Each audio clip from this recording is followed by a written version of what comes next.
आता आपल्या आवडत्या मालिकेचे संपूर्ण भाग मालिका प्रसारित झाल्यानंतर लगेचच पाहू शकता फक्त सन नेक्स्ट वर. भारतातील प्रेक्षकांसाठी मोफत सेवा.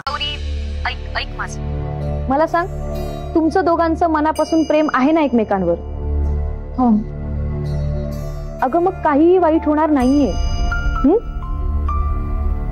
आणि मुळात देव तुझ्या संसाराला काहीही होऊ देणार नाही.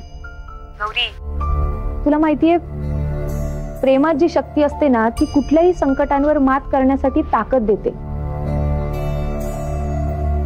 आणि हे तर तू आधीही दाखवून दिलंयस. काय? माझ्यावर विश्वास ठेव गौरी. अगं सगळं नीट होईल. आणि रुद्र भाऊजींना काहीही होणार नाहीये. मला माहितीये ना, तू सांभाळशील सगळं. फार विचार नको करूस या सगळ्याचा.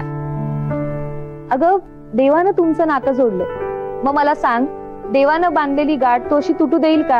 हा, नाही. झालं तर मग निर्धास्त राहा. गौरी, देवानं रुद्र भाऊजींना तुझ्यासारखी जोडीदार दिलीये.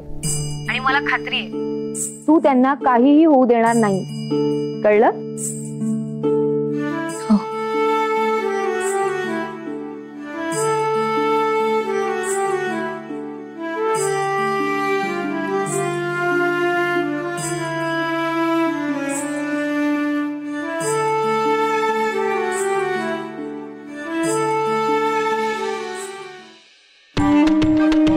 एकदा दोनदा तीनदा किती वेळा वाचवेल ती?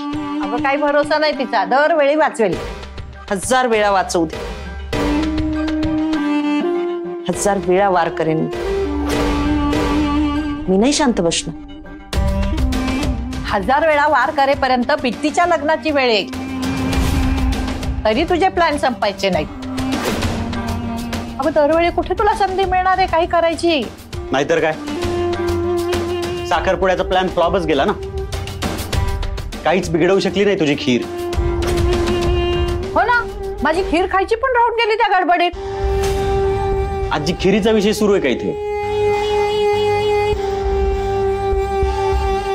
काहीही झालं तरी मी त्या गौरीला सोडणार नाही. रेवती आंटी गेले अनेक दिवस तू हेच बोलतेस, पण घडत काहीच नाही. गेले ते मंगळसूत्र खरेदीला, पण तू काय केलंस? काहीच नाही. हे बघ सुमित, साखरपुड्याच्या वेळी जे काही घडलं ते सगळ्यांनी बघितलं. गौरीच्या डोक्यात हे विचार आलाच असेल की हे जे काही झालं ते तिच्यामुळेच झालं. अगं पण तरी साखरपुडा केलाच ना तिने. आता लग्नाला किती वेळ लागेल? हे बघा, कदाचित तुम्हाला आत्ता कळत नाहीये मी काय म्हणते. गौरीला दाखवून द्यायचं की तिच्यामुळे रुद्राचा जीव धोक्यात आहे. हे तिला सगळं माहितीये, पण तरी ती गप्पच बसलीये ना. अरे असू दे, त्याचाच फायदा घ्यायचा आहे.